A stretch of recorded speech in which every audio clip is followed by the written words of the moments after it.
नमस्कार मित्रांनो, जय हिंद. चॅनलवरती नवीन असाल चॅनल सबस्क्राइब करा, बाजूची बेल आयकॉन प्रेस करून ठेवा जेणेकरून आपले सर्व व्हिडिओ तुम्हाला बघायला भेटतील. मित्रांनो, मार्केटमध्ये टिकायचं असेल तर शिकलंच पाहिजे आणि एकंदरीत मार्केटमध्ये सध्याला जी हरियाली, जी काही तुफान तेजी, ऐतिहासिक तेजी आपल्याला दिसून येत आहे, त्यामुळे एकंदरीत सध्याचं वातावरण जर बघितलं तर बुल जोमात बियर कोमात आणि 2023च्या एंडला बियर कोमात कायमस्वरूपी गेल्यासारखं अधूनमधून वरती डोकं पुढं काढतील कदाचित, माहिती नाही.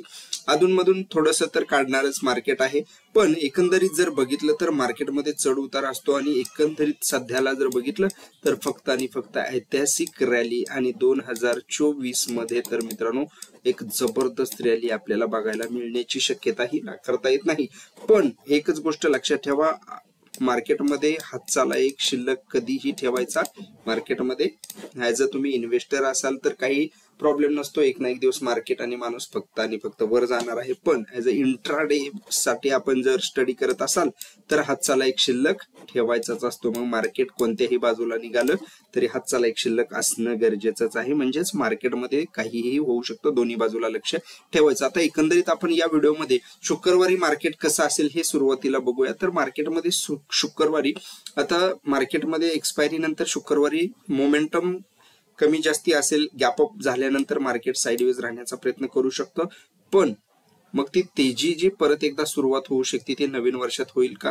क्या उद्या शुक्रवारी जर बघितलं तर आपल्याला एक शेवटचा सेशन उद्याचा या वर्षातला बघायला मिळणार आहे आणि त्या सेशन मध्ये जर मार्केट बऱ्यापैकी ग्रीन मध्ये क्लोजिंग होताना दिसून येईल आणि जवळपास परत एकदा नवीन वर्षामध्ये आपल्याला जबरदस्त तेजी बघायला मिळण्याची शक्यताही नाकारता येत नाही नवीन वर्षाच्या पहिल्या सेशन मध्ये. पण मित्रांनो, जर एकंदरीत बघितलं तर शुक्रवार आहे आणि शुक्रवारी मार्केटला एक दिवस तुम्ही एन्जॉय म्हणून विना स्टडीचं तुम्ही फक्त मार्केटला वॉच केलेलं चांगलं किंवा इग्नोर केलेलं करून सोडलेलंही चांगलं आणि 2024 ला सुरुवात चांगल्या स्टडीनं केलेली ही चांगली हे बघितलं तर.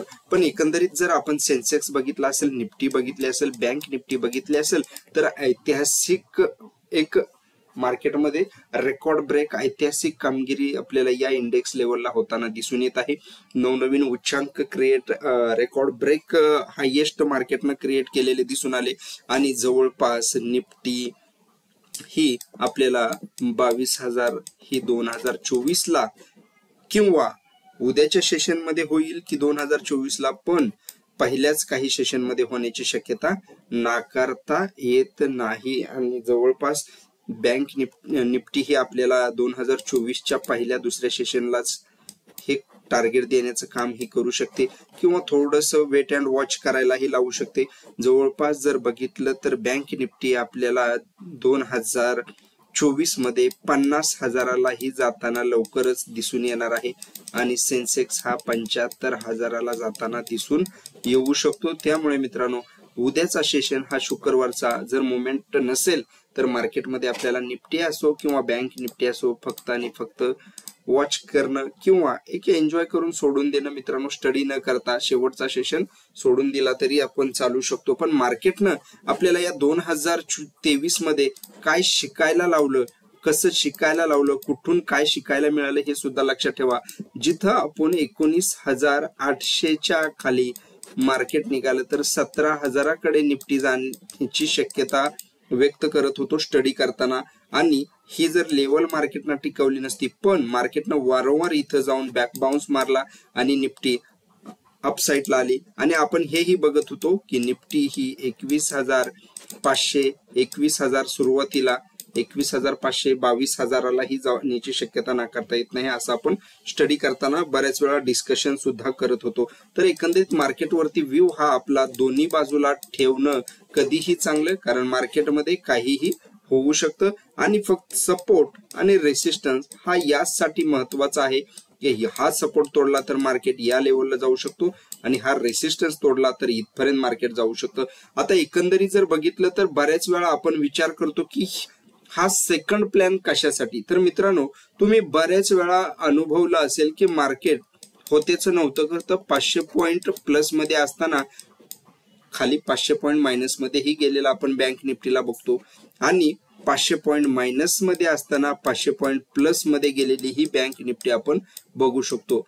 तर स्टडी करताना एकच गोष्ट लक्षात ठेवा, मार्केटला दोन्ही बाजू असतात, त्यामुळे कधीही विचार हाच ठेवा मनामध्ये की हातचाला एक शिल्लक का ठेवायचा, की बाबा मार्केट आहे, काहीही करू शकतं ऍज अ इंट्राडे स्टडी करताना.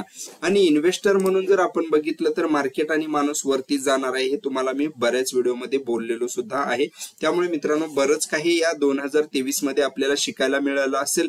पण जर शुक्रवारचा सेशन आहे शेवटचा 29/12/2023चा, मार्केटमध्ये नवीन लाईफ टाइम हायला मार्केट आहे आणि एकंदरीत जर बघितलं तर तिन्हीच्या तिन्ही इंडेक्स हे आपल्याला निफ्टी, बँक निफ्टी आणि सेन्सेक्स, बऱ्याच वेळा आपण बघतो की एक असतो लाईफ टाइम हाय क्रिएट केलेला, दुसरा रेड मध्ये असतो किंवा साइडवेज असतो. पण यावेळेस आपल्याला शेवटच्या काही सेशन मध्ये जर बघितलं 2-3 सेशन मध्ये, तर तिन्ही प्लस मध्ये ग्रीन मध्ये दिसत आहेत, पॉझिटिव्ह व्ह्यू दिसत आहे आणि ग्रीन मध्ये आहेत. त्यामुळे लाईफ टाइम हाय क्रिएट करत आहेत आणि एकंदरीत हाच लाईफ टाइम हाय 2024च्या काही सेशन मध्ये आपल्याला निफ्टी 22,000, बँक निफ्टी 50,000, सेन्सेक्स हा 75,000कडे जाताना दिसू शकतो. त्यामुळे मित्रांनो आपला व्ह्यू हा मार्केटवरती बुलिश ठेवायचा आहे येणाऱ्या काही सेशन मध्ये. पण ट्रॅप पासून सावधान मित्रांनो, मार्केट आहे आणि ट्रॅप हा होत राहणार. पण त्यासाठी जे ब्रह्मास्त्र आहे ते आहे स्टॉप लॉस, आणि स्टॉप लॉसचा जो वापर करतो तोच मार्केटमध्ये टिकतो. ऍज अ तुम्ही इन्व्हेस्टर असाल किंवा ट्रेडर्स असाल, पेपर ट्रेड करत असाल, स्टडी करत असाल, तर मित्रांनो एसएल शिवाय पर्याय नाही. 2024ला जर कोणी काही 23 मध्ये चुका केल्या असतील तरी 24 मध्ये तुम्ही त्या सुधारू शकता, एसएल घेऊ शकता. म्हणजे एसएल हा पर्याय आहे याच्यासाठी की हे ब्रह्मास्त्र आहे. एसएल घेणे, ओव्हर ट्रेड टाळणे, जुन्या चुका रिपीट न करणे, या गोष्टीतून मित्रांनो तुम्हाला बरंच काही शिकायला मिळेल. आता महत्वाचं म्हणजे या व्हिडिओमध्ये तुम्हाला वाटलं असेल की प्रेडिक्शन पेक्षा वेगळंच काही सांगितलं, पण मित्रांनो एक गोष्ट लक्षात ठेवा, ऍज अ तुम्ही इंट्राडे ट्रेडर्स साठी स्टडी करताना या गोष्टी खूप गरजेच्या आहेत. परत एकदा थोडक्यात रिपीट केल्या. पण आणखी तुम्ही आपल्या चॅनलला सबस्क्राईब केलं नसेल तर एकदा चॅनलला सबस्क्राईब करा, बाजूची बेल आयकॉन प्रेस करून ठेवा. आणि परत एकदा सांगतो की मार्केटमध्ये टिकायचं असेल शिकलंच पाहिजे. माझे सर्व व्हिडिओ हे एज्युकेशनल पर्पज असतात मित्रांनो. कुठलीही वित्तीय गुंतवणूक करण्यापूर्वी आपल्या फायनान्शियल ऍडवायझरचा सल्ला घ्या, स्वतः सुद्धा अभ्यास करा, रिसर्च करा आणि मग स्टडी करण्याचा प्रयत्न करा. कारण मार्केटमध्ये टिकायचं असेल शिकलंच पाहिजे. तुम्हाला मित्रांनो मार्केटमध्ये टिकायचं असेल तर शिकावंच लागणार आहे. जुन्या चुका जर तुम्ही परत परत मिस्टेक करत असाल तर त्या टाळाव्या लागणार आहेत, तरच तुम्ही मार्केटमध्ये टिकू शकता. मनापासून व्हिडिओ बघितल्याबद्दल धन्यवाद. तुम्हाला काय वाटतं, निफ्टी, बँक निफ्टी, सेन्सेक्स परत एकदा लाईफ टाइम हाय 2024च्या काही सेशन मध्ये करतील का 2023च्या शेवटी करतील? नक्की कमेंट बॉक्स मध्ये कमेंट करा. मनापासून व्हिडिओ बघितल्याबद्दल धन्यवाद. जय हिंद.